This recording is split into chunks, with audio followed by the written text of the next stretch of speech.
Hi, today we're going to look at Enea's NFVAccess product.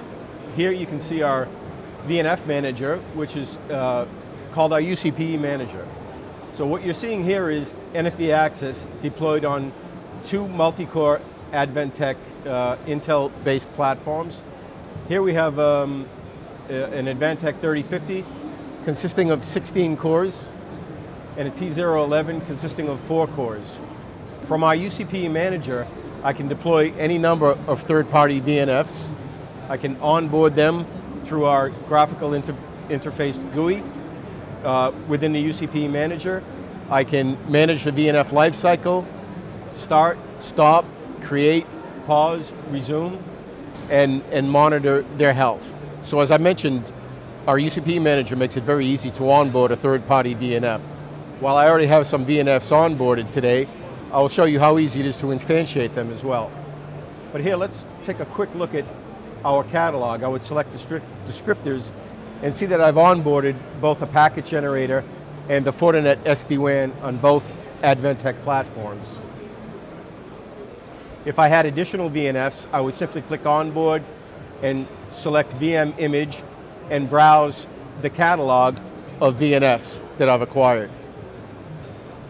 Here I will instantiate a simple VNF, iPacket generator. I'll select the VNF that I want. The defaulted here is the Fortinet. This will be iPerf. I'll click create. And you can see that my unique packet generator name that I gave it, IAP, is running and deployed on the 16-core Advantech Xeon D-based platform. So while we just covered onboarding and instantiating, I'd like to show you how the uCPE manager manages the complete VNF lifecycle. So I can select the device that I'm interested in, pull down the Instances tab, and I can see this is the packet generator that I just onboarded. I can manage that lifecycle completely. I can stop it, and you see the state change to stopped. I'll start it. I don't need that VNF anymore, so I'll simply delete it. So there are all kinds of additional VNF management capabilities that we've built into the uCPE manager. If I want to take a look at the virtual machines and the resource usage running, you can see on the 3050 that I have selected, I'm using 3 out of the 16 cores, 21% of the memory, and 8% of the disk. I'll change devices, go to the smaller device, take a look at what's deployed there. 3 out of the 4 CPUs are in use, 71% memory, and again, just 8% of the disk. It's the same disk footprint on both platforms, so it scales quite nicely in terms of memory consumption and overhead needed for disk storage.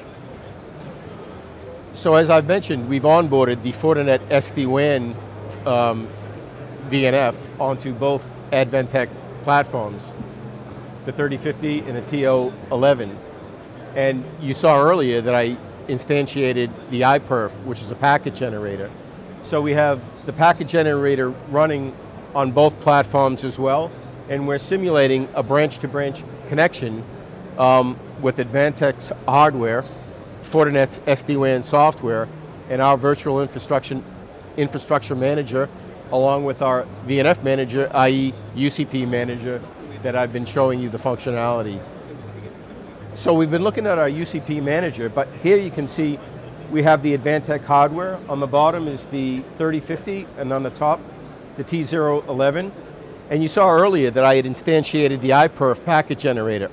So that's been instantiated on both Advantech platforms, in addition to the Fortinet SD-WAN VNF. So what we have is packet sourcing from one platform to the other platform across the Fortinet SD-WAN VNF, and we have a simulated branch-to-branch connection between the two Advantech platforms, one, of course, representing a higher-end branch, and the smaller one representing maybe a lower, less populated branch in terms of employees and capacity needed.